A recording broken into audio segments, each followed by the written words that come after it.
Supreme court के फैसले का सम्मान करना चाहिए। वही लोग दिल्ली सेवा बिल वाले मामले पे जब सरकार सुप्रीम कोर्ट के फैसले को अध्यादेश के जरिए पलट देती है तो उनसे ये मांग क्यों नहीं करते कि भाई आप तो सुप्रीम कोर्ट के फैसले का निरादर क्यों नहीं कर रहे हो। सुप्रीम कोर्ट के फैसले का पूरा सम्मान है, लेकिन सरकार की गलतियों का खामियाजा देश का करोड़ों बीएड डिग्री धारक क्यों भुगते, पहली चीज। दूसरी चीज ये है कि 2018 के बाद 2000 अगर मैं 20 की बात करूं तो 2020 में डीएलएड का सत्र शून्य रहा, उसके पहले 2017 में डीएलएड का शून्य रहा। तो आप अगर ये कहते हैं कि डीएलएड कर लेना चाहिए था, तो पहली चीज तो ये थी कि 2 साल तो डीएलएड का कोर्स ही नहीं हुआ, तो बच्चे उस टाइम पर कहां पे जाते। उस टाइम उन्होंने सिर्फ और सिर्फ इसलिए बीएड किया था क्योंकि उन्हें प्राथमिक शिक्षक भर्ती में प्रतिभाग ले सके। दूसरी चीज, यहां पर यह कहा गया कि बीएड वालों के पास सिर्फ और सिर्फ बहुत सारे मौके हैं, सेब है, आम है, पपीता है। नहीं, ऐसी बात नहीं है। डीएलएड वालों के पास भी कई मौके हैं, उसको मैं गिनाने जा रहा हूं, नोट कर लीजिएगा। पहली vacancy Uttar Pradesh UP PIT की मैं बात करता हूं, उसमें डीएलएड वाले योग्य हैं। झारखंड की टीजेटी की जो वैकेंसियां होती हैं उसमें पीआईटी वाले योग्य हैं, डीएलएड वाले योग्य हैं। 6 to 8 की जो वैकेंसियां उत्तर प्रदेश में होती हैं उसमें भी बीएड वाले डीएलएड वाले योग्य हैं।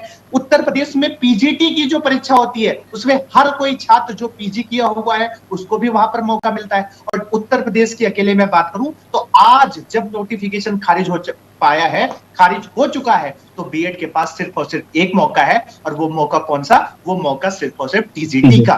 तो अगर आप ये कहते हैं कि आपके सामने सेब है, आम है, पपीता है, तो आप गलत कह रहे हैं, पहली चीज। दूसरी चीज, सरकार को अगर पहले स्पष्ट रूप से कह दिया होता कि हम बीएड डिग्री धारकों को प्राथमिक शिक्षक भर्ती में नहीं शामिल करते, तो 2018 के बाद से 2023 तक जिन बीएड डिग्री धारकों ने, जिनका सब्जेक्ट कॉम्बिनेशन भी नहीं बना पा रहा है और वो टीजीटी का भी फॉर्म नहीं भर सकते, वो छात्र आज बीएड नहीं कर रहे होते, डीएलएड कर रहे होते। पहली चीज तो सरकार अगर अंदर लेकर के आई है तो हम सुप्रीम कोर्ट के फैसले का सम्मान करते हुए सरकार को उसकी गलतियों को दिखा रहे हैं, और हम मांग ये कर रहे हैं कि अगर दिल्ली सेवा बिल के मामले पर सरकार अध्यादेश ला करके 1 दिन के अंदर अगर सुप्रीम कोर्ट के फैसले को पलट सकती है, और जैसा कि अभी हरिओम पांडे जी ने बताया कि जो आपकी सीजीआई का इन्वॉल्वमेंट के लिए उन्होंने अध्यादेश मानसून सत्र में या बिल ला करके चीजों को पलटा है, तो देश के 1 करोड़ बीएड डिग्री धारक जिन्होंने 2 लाख रुपए 5 साल का वक्त दे करके बीएड किया था इस उम्मीद में कि प्राथमिक शिक्षक भर्ती में प्रतिभाग ले पाएंगे, ऐसे 3 लाख छात्र जो टीजीटी में भी परीक्षा नहीं दे सकते, न घर के हुए न घाट के हुए, उनकी बीएड की डिग्रियां आज रद्दी के समान है। उसकी जवाबदेही तय करने की जिम्मेदारी सरकार की है कि नहीं है, मैं ये जानना चाहता हूं। ठीक है सत्यम जी, नितेश जी आपसे भी जुड़ेंगे, लेकिन पहले नितेश जी आपसे जानना चाहेंगे कि अब आप क्या जवाब देना चाहेंगे, क्योंकि ऑप्शन तो आपके पास भी कई है, लेकिन आप कह रहे थे आपके पास एक ही ऑप्शन है।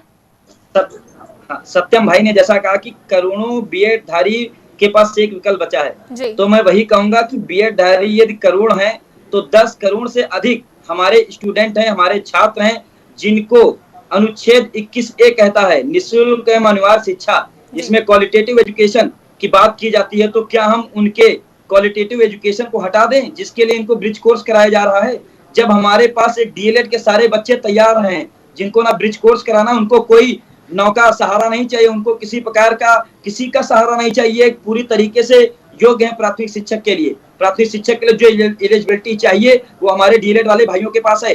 तो क्यों हम अपने, क्या जैसे आपने बताया करोड़ों बीएड धारी एक मौका है, तो मैं चाहूंगा कि यदि बीटीसी या बीएड शिक्षक तो उसके 2-4 करोड़ ही होंगे, पर अपने उत्तर प्रदेश में ही 5 करोड़ 4 करोड़ बच्चे हैं। क्या उन नौनिहालों का भविष्य गर्त में आप डालना चाहते हैं जो अभी तक आप योग्यता का प्रमाण पत्र ही नहीं ले पाए? आपको योग्यता के लिए 6 माह का ब्रिज कोर्स करवाया जा रहा है सरकार की तरफ से। आपने बोला, बहुत अच्छा पॉइंट रखा कि हम सरकार के खिलाफ जाएंगे, सरकार की बात को मनवाने का प्रयास करेंगे। आप सरकार से जरूर मनवाइए, सरकार इसीलिए आपको एक बैसाखी दे रही है जिसको 6 माह का ब्रिज कोर्स कहा जाता है। यदि आपको प्राइमरी में पेडागोजिकल एस्पेक्ट्स पता होते, आपको पढ़ाया जाता, तो आपको बैसाखी नहीं दी जाती। यदि आपको बैसाखी दी जा रही है तो इसका मतलब और तात्पर्य यही हो रहा है कि आपको मदद है चलने की।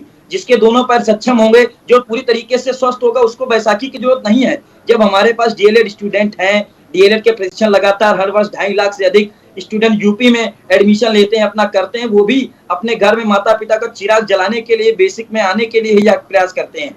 तो मैं यही कहूंगा कि यदि कुछ करोड़ बीएड धारी का आप बोल रहे हैं उनका भविष्य गर्त में जा रहा है, तो कई 100 करोड़ हमारे नौनिहाल, देश का युवा, देश का बच्चा जो कि भविष्य में एक अच्छा मौका तक पहुंचेगा और अपने भारत देश को ही नहीं, भारत देश के विश्व में